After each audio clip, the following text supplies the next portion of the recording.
সোণাপুৰত প্ৰতিবাদ সাব্যস্ত কৰিলে শৃংখল চলিহাই সোণাপুৰ কপাইছে শৃংখল চলিহাই উচ্ছেদৰ ৰাইজৰ কাষত উচ্ছেদৰ স্থানত উপস্থিত হৈ হুংকাৰ প্ৰদান কৰিছে।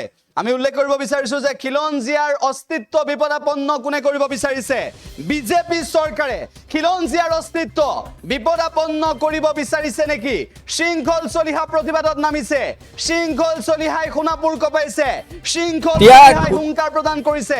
আমি সেই দৃশ্যাংশ আপোনালোকক এই মুহূৰ্তত দেখুৱাইছো। উল্লেখ যে শৃংখল চলিহাই গৰজি উঠিছে আৰু মন্তব্য কৰিছে এই সন্দৰ্ভত। শৃংখল চলিহাই শেহতীয়াভাৱে এই সমগ্ৰ বিষয় সন্দৰ্ভত উচ্ছেদ আৰু উচ্ছেদিতৰ বিননি সন্দৰ্ভত মন্তব্য কৰিছে। লাচিত সেনা গৰজি উঠিছে।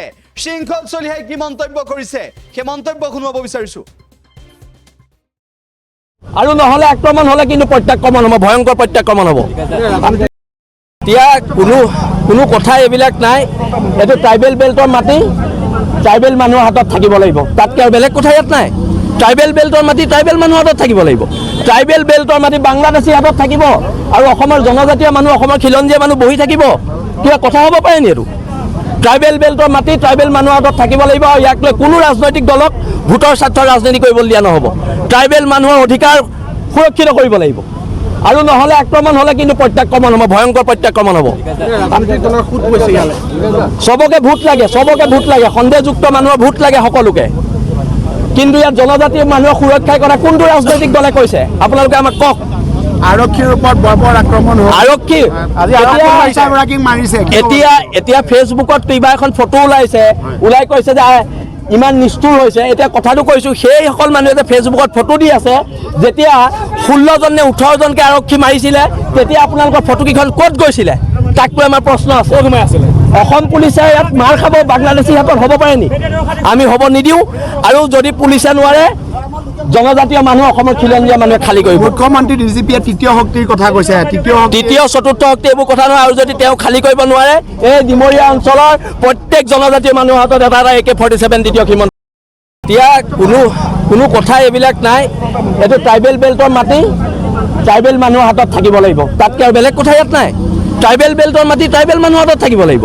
ট্ৰাইবেল বেল্টৰ মাটি বাংলাদেশী হাতত থাকিব আৰু অসমৰ জনজাতীয় মানুহ, অসমৰ খিলঞ্জীয়া মানুহ বহি থাকিব।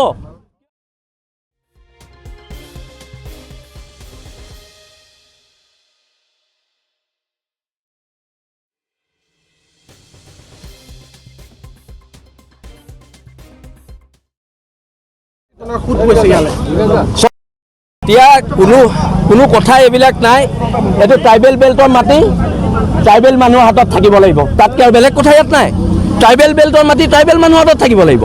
ট্ৰাইবেল বেল্টৰ মাটি বাংলাদেশী হাতত থাকিব আৰু অসমৰ জনজাতীয় মানুহ, অসমৰ খিলঞ্জীয়া মানুহ বহি থাকিব। কিবা কথা হ'ব পাৰে নি? এইটো ট্ৰাইবেল বেল্টৰ মাটি ট্ৰাইবেল মানুহৰ হাতত থাকিব লাগিব আৰু ইয়াক লৈ কোনো ৰাজনৈতিক দলক ভোটৰ স্বাৰ্থৰ ৰাজনীতি কৰিবলৈ দিয়া নহ'ব। ট্ৰাইবেল মানুহৰ অধিকাৰ সুৰক্ষিত কৰিব লাগিব।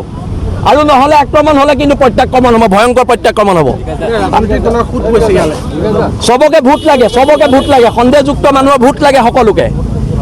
কিন্তু ইয়াত জনজাতীয় মানুহৰ সুৰক্ষাৰ কথা কোনটো ৰাজনৈতিক দলে কৈছে? আপোনালোকে আমাক কওক। আৰক্ষীৰ ওপৰত বৰ্বৰ আক্ৰমণ হ'ল। আৰক্ষী এতিয়া ফেচবুকত কিবা এখন ফটো ওলাই কৈছে যে ইমান নিষ্ঠুৰ হৈছে। এতিয়া কথাটো কৈছোঁ, সেইসকল মানুহে যে ফেচবুকত ফটো দি আছে, যেতিয়া 16জন নে 18জনকে আৰক্ষী মাৰিছিলে তেতিয়া আপোনালোকৰ ফটোকেইখন ক'ত গৈছিলে? তাক লৈ আমাৰ প্ৰশ্ন আছে। অসম পুলিচে ইয়াত মাৰ খাব বাংলাদেশী হাতত হ'ব পাৰে নি? আমি হ'ব নিদিওঁ। আৰু যদি পুলিচে নোৱাৰে, জনজাতীয় মানুহ, অসমৰ খিলঞ্জীয়া মানুহে খালী কৰিব। মুখ্যমন্ত্ৰী ডিজিপিয়ে তৃতীয় শক্তিৰ কথা কৈছে। তৃতীয় চতুৰ্থ শক্তি এইবোৰ কথা নহয়। আৰু যদি তেওঁ খালী কৰিব নোৱাৰে, এই ডিমৰীয়া অঞ্চলৰ প্ৰত্যেক জনজাতীয় মানুহৰ হাতত এটা AK-47 তৃতীয় সীমন্ত। যিকোনো খবৰৰ বাবে যোগাযোগ কৰক 7099017330 অথবা 7099017390 নম্বৰত। যিকোনো খবৰৰ বাবে